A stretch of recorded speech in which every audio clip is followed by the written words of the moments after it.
Welcome to Nomad Media, Automotive Tales, where we tell vehicle stories, a little bit of history, and some unique and personal experiences. Let's get right into it.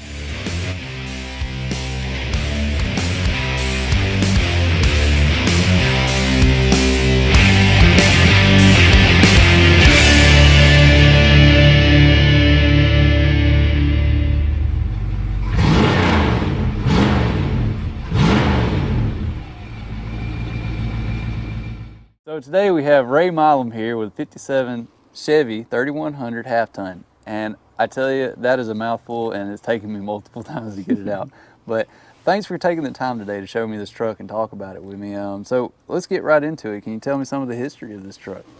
Yeah, there was a man that had a cabinet shop in Pale City. He owned the truck, and it was his uncle's truck, and he'd had it for, he'd got it from his uncle, and he'd had it for 30 years, and he decided he'd restore it, and he had it in the shop for a long time, and I guess he kind of got tired of spending on on the restoration of it, and he decided that he'd go get the truck. So anyway, when I got it, it was probably 70% done. It'd been painted and the bed had been done, and then so. But he'd let it set a couple of years since he'd had everything done. And had to get it back running and all that. But so I got it and kind of finished everything up, put the chrome on it, and I had to put exhaust system on it, and then from then on, I'd done a lot of modifications. I put electronic ignition on it, and disc brakes, and had dual exhaust and headers put on it.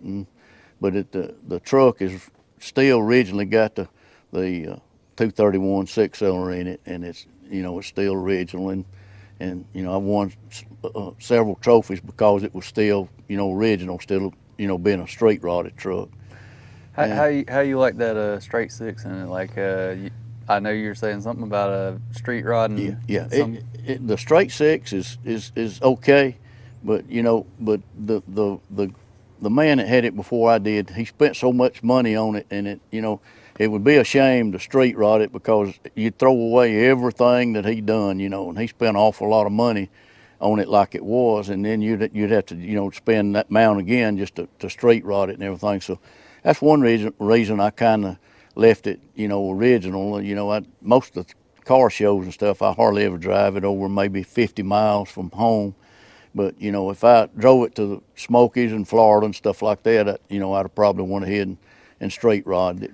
But I didn't. And well, the important thing is you enjoy it, right? yeah, I really enjoy driving it. It's the thing about it, I tell my wife, I said it runs like a 57, it rides like a 57, and it drives like a 57. Ain't nothing good about it like cars nowadays.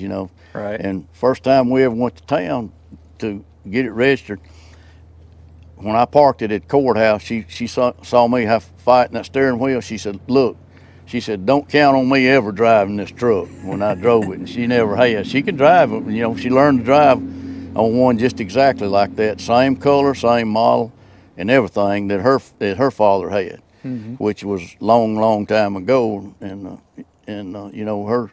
her dad, if he's living now, he'd be 123 years old. So that would tell you how long ago it's been since she learned how to drive on one of them. So by being, her dad having one like that and her learning to drive, I put this little tag on the dash on the inside that says "In memory of J.T. Smiley," which is her dad.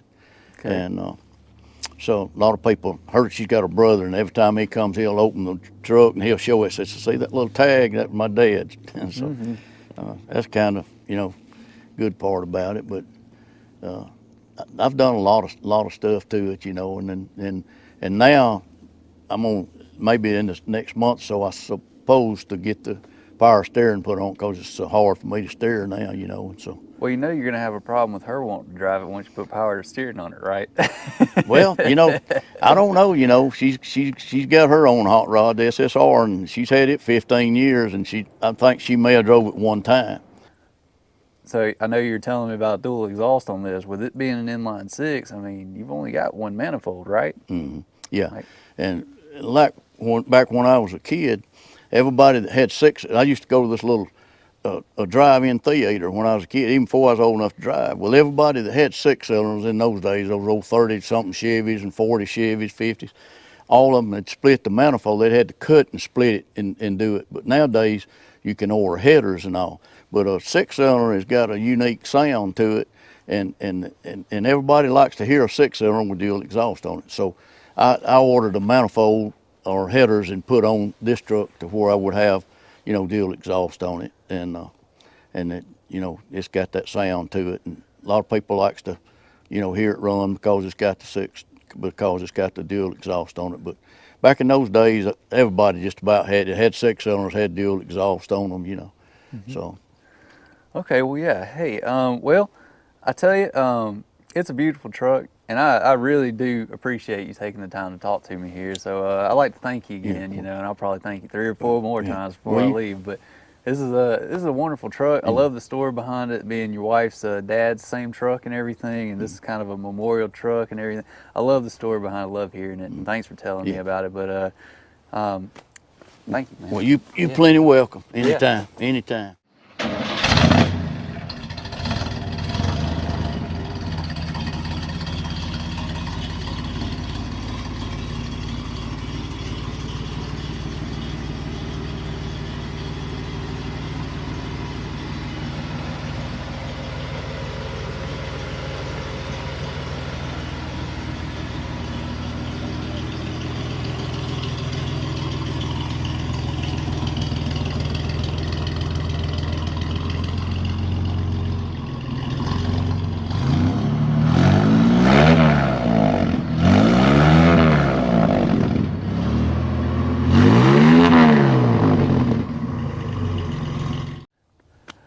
So that's Ray Milam's 1957 Chevy 3100 half ton.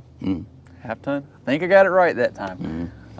Thanks for telling me once again, man. I once again greatly appreciate it. Do you have anything you'd like to tell the audience?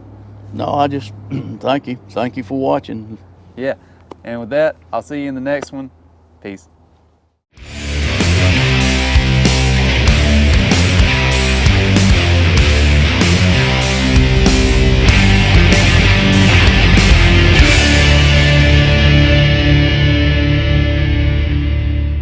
See you at the next car show, okay? Thanks for watching. Be sure you like, share, subscribe, and I'll see you in the next one.